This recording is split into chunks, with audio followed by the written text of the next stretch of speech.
One of the #1 things I hear when I tell people I'm going back to Disney is, Alex, how do you afford it? So let's talk about it. Today I'm going to take you through some of my tips and tricks to plan a Disney trip on a budget. I'm about to go for 2 weeks, so I'm going to show you my planning process for this. I'm not in the best mood today, but Disney planning always puts me in a better mood, so I wanted to film this video for you so you could see how I plan a Disney trip on a budget. So the first step to planning your Disney trip is picking your dates, and this is the first step with any vacation you're planning on going on. But with Disney, you might want to take into account what the crowd levels are going to be, if it's spring break for most schools, or if it's a weekend that people have school off. So looking at the calendar is the first thing you need to do. And one of my biggest tips for this is go on Google Flights. It'll show you the flight values for any dates. So if you're flexible and you don't have a specific 1 week that your kids are off of school or that your boss is giving you off of work, and you can arrange based on those dates, you're probably going to have a little bit of a cheaper trip. Most of the time when we're doing this, if there are flights that are under $150, we'll book them, but if there aren't, we just decide we're going to drive. It's about a 15.5-hour drive for us, and usually it's just more cost effective to do that. But on those trips where we do drive, we tend to stay longer. So on this trip we're driving. It was supposed to be a 3-night trip initially, and now it's a 14-day trip. So just know that if you're gonna drive, you might wanna stay a little longer, just because, I mean, driving 15.5 hours to get somewhere and then driving 15.5 hours back 3 days later is not fun. So the next thing we do for our Disney trips is check the Disney website and see if they have any resort deals. They've been doing a lot of 25 to 35% off at their less busy times of the year, so not necessarily times that aren't busy at all, but just times that they're not at 100% capacity. So like right now, all resorts are 25% off through I think the end of September, because most people are going out for the 50th, or they don't want to be there when it's 100 degrees and a chance of a hurricane. Also, Disney just reopened a few of their bigger resorts and is working on reopening more as time goes by. So as things are reopening, they are discounting resort prices to get people to stay at these resorts. And along with looking at Disney prices, of course, you're going to want to go on like hotels.com or booking.com or whatever you normally use and see if they have any deals. Sometimes hotels there are significantly less, and sometimes they're around the same price, so make sure you're checking there too. But after you've gone through all of that, and this is probably the biggest hack I have on how to travel on a budget, is go to Hotwire or Priceline. So on Hotwire, they have what's called the hot rate, and on Priceline, you can either do a price breaker, an express deal, or something else that I can't remember the name of. But a lot of the times those hotels are just hotels that can't, they don't want to advertise that their prices are actually less than they are, so they'll let you book the hotel, but they'll hide their name. Now there is a way to figure out what hotel it is before you book it. So the #1 tip I have in this whole video, if you're gonna take anything out of it, it's to look at these rates if nothing else is working out. So on this trip, the first part of our stay is gonna be 12 nights, and I got 12 nights at a very nice resort for $915. That's insanity. That's absolutely crazy. That's less than $100 a night. It's wild. And it was for a resort that's normally in the upper 100s, so it was supposed to be $185 for the time we're gonna be there. And I think I paid $62 a night or something for it, which is just absolutely wild to me. So definitely look at those Hotwire hot rates. And the way that you go about looking to see what hotel it is by looking at the numbers of the reviews. So there will be reviews that say cleanliness 4.3, hospitality 4.2, location 5, whatever. So those reviews are going to match on the actual hotel and the hot rate. So you need to make sure you're looking at those, because that's usually what's going to tell you whether or not you're getting the hotel that you want. At this point, you've picked your dates, you know what hotel you want to stay at. The next thing you do is make sure you have the best deal. So if you go on Google and you type in Google Hotels, you can type in the name of your hotel and your dates, and it'll show you every website with that hotel for the dates that you want to stay. So we did this on not our last Disney trip, but the one in March. I found a hotel deal for $75 a night, and my boyfriend went on Google Hotels and he found it for $52 a night. So we already off the top saved ourselves $20 a night, and his deal included parking. So then we didn't have to pay $19 a night for that either. So definitely go on Google Hotels and make sure that you're getting the best rate. If you're flying, this next tip doesn't apply to you, but if you're driving, you may want to think about doing this. So the next thing I do is make a spreadsheet or a document going through how much the drive's going to cost. So how much is it going to cost us to drive from home to the hotel? What is food going to cost? What our total is going to be? How much gas are we going to need to put in the car? And then repeating this for everything that we're doing on the trip, whether it be park days or we're both going to visit our families while we're there or things of that nature. How much is parking going to be at the parks? Just so you can financially know where you are in terms of being able to put park days. So that is the next thing you need to do, is determine how many park days you can afford. And you do need to have the hotel booked and know how much your transportation is going to be able to do that. So knowing that my hotel is $915 a night and my transportation is going to cost whatever it costs, I knew on this trip that a lot of park days probably wasn't going to be an option.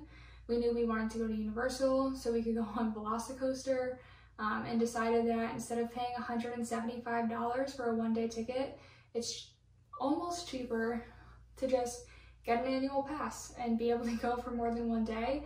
I'm going to be working the whole time we're there. My boyfriend's going to want things to do, so him being able to get an annual pass means that he doesn't have to spend money to go do other things the whole time we're there. But we're going to Magic Kingdom once to see the fireworks, and if it's nice, we might go to Blizzard Beach. But other than that, we plan on doing more budget-friendly things in the area. So speaking of budget-friendly things, when people think about going to Orlando, what they're thinking about is most likely Disney, Universal, SeaWorld, etc. But there are some less expensive things you can do. One of those examples is mini golf. Both Universal and Disney have 2 mini golf locations. Disney has Winter Summerland, which is my favorite of the 4. They also have Fantasia Gardens, and then there are 2 walk at Universal. So there's definitely a lot of options for that, and I think it's like $15 a person. It's not super expensive. So maybe your family has a down day and it's raining or something, or the kids are over being at the pool.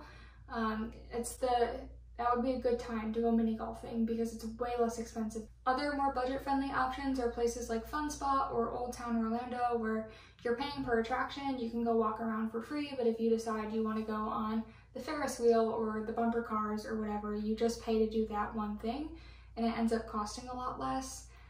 There are museums, so I know there's a Ripley's Believe It or Not museum. There's the Orlando Eye, which I personally would not pay to go on because anything you want to see at Orlando is probably going to be in a theme park, but they have the Orlando Eye if that's something you're interested in. Disney also has golf courses and the ability for you to fish and rent out like fishing poles, so if that's something you're interested in, there are a few resorts that offer that. And then you're just like a 45-minute ride from Cocoa Beach, so if you're interested in going to the beach, that is there. And lastly, there's a lot of good shopping around. I know this isn't necessarily budget friendly, but you can go window shop. Nobody's gonna know if you do that. So there's places like the Orlando Premium Outlets, which has the Disney character outlet, which a lot of people like going to. It has a lot of really cheap Disney merch.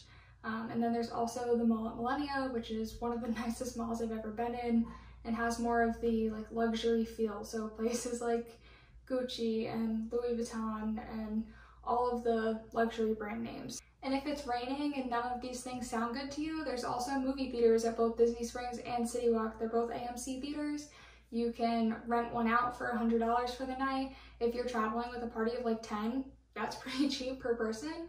Or the one at Disney is an AMC dine-in, so you can go get a drink from the bar, take it into the movie theater, and watch a funny movie with your friends if that's something you want to do. So the movies are definitely an option while you're in Orlando if it's like rainy or you just have a day that you're not going to the park. So the next thing you might want to do is make an ideal calendar of all the activities you're going to do, all the meals you're going to eat, whether it's reservations that you need to make or just like quick service places that you want to eat. So I'm going to take you through that now. And then we just find out our breakfasts for the week. So Whispering Canyon we have a reservation for, and then if they don't happen this way, that's fine, but at least we have an idea of the breakfast we want to eat overall. In this like line I have what we're doing for the day. So then in terms of dinner, the only reservation we have for this week is Grand Floridian Cafe on Monday night. I am doing that so I can go watch the fireworks. If it was up to me, that's where we would be going on Sunday, except nobody's gonna want to go out to a nice dinner after being in the car for 15.5 hours. We also make a list of just like options. So our options include Longhorn Steakhouse, the Polite Pig.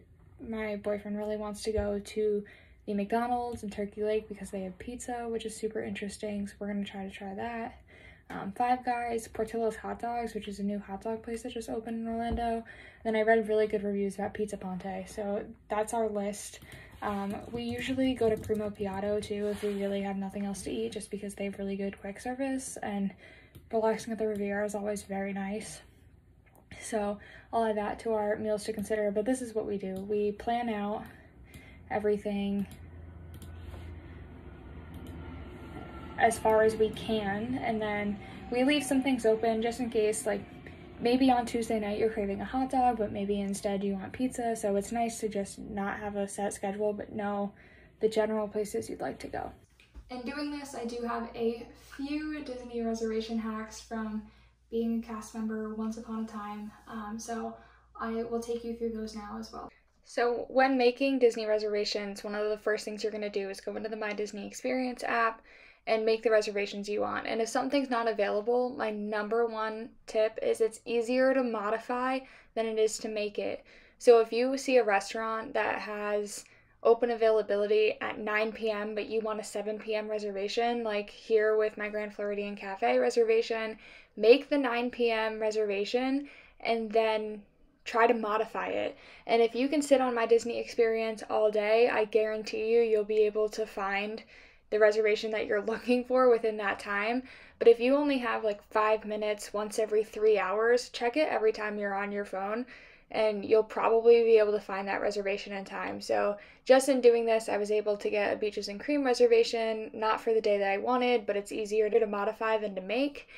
And I also was able to get a Citricos reservation that I want to be Narcoossee's, but it's going to be easier for me to get those other reservations knowing that I have a backup or that I can just modify what I'm doing. Another big reservation tip that I have is instead of checking the meal that you're looking for, so instead of doing brunch, breakfast, lunch, dinner, check the actual times themselves, because sometimes reservations will show up under a specific time. So if you're looking at 5 p.m., a reservation is going to come up that might not have come up when you just looked at dinner. So definitely make sure you're going through to look at the exact times that you're looking for a reservation as well. So that's all my tips for booking your Disney trip on a budget. Thank you so much for watching this video. I hope you got something out of it, and if you're going to Disney soon and use any of these, I would love to hear about them. Thank you for watching and have a magical day.